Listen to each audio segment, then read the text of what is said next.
일본이 센카쿠, 중국명 자오이다오를 국유화한 지 오늘로 1년을 맞습니다. 지난주 러시아에서 열린 G20 정상회담에서 아베 신조 총리와 시진핑 중국 국가주석이 처음으로 만났지만 관계 개선의 실마리는 보이지 않고 양국 사이에 벌어진 골은 여전히 깊습니다. 도쿄의 박철원 특파원 연결해서 중국과 일본의 주장이 무엇인지 자세히 알아보겠습니다. 박철원 특파원. 네, 도쿄입니다. 네, 일본의 센카쿠 국유화로 시작된 중일 갈등 이제 1년이나 됐는데요. 양국의 입장 여전히 한 채 물러섬이 없죠?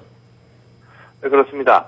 아베 신조 총리는 센카쿠 중국명 야오이다오 열도를 둘러싼 중일 대립이 한창일 때 취임했고 8개월이 지났습니다.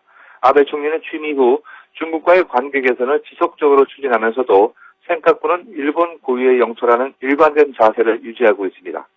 아베 총리는 지난 8일 부에노스아이레스에서 가진 기자회견에서 대화를 위한 문은 항상 열려 있다고 밝혔습니다.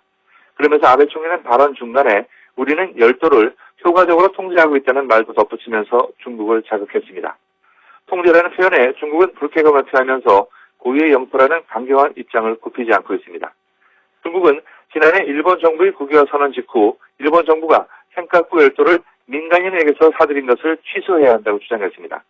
하지만 일본이 여기에 응하지 않자 이후 중국은 영토 문제의 존재를 인정해야 한다고 압박하면서 공동 관리에 응할 것을 요구했습니다. 이에 대해 일본은 센카쿠를 둘러싼 영토 문제는 존재하지 않는다는 입장입니다. 다만 민주당 정권 때인 지난해 일본은 외교상의 문제가 있다는 것을 인정하겠다는 타협안을 수면 아래서 제시했지만 중국이 받아들이지 않았다고 일본 언론은 전했습니다. 네, 양국이 지난 3월 극비리의 상호 간의 양해안을 만들었다 이런 이야기도 있던데요. 어떤 내용입니까? 네, 니혼게이자신문은 지난 3월 중일 간 대립 중단을 위한 양해안이 양국 정부 내에서 추진된 적이 있었다고 보도했습니다. 복수의 관계자를 인용한 니혼게이자신문은 교섭은 민간인을 포함한 실무 차원에서 극비리에 진행돼 구체적인 안도 정리됐었다고 전했습니다. 쌍방은 문서를 통해 양해안을 교환하고 공개하지 않고 보관하기로 했습니다.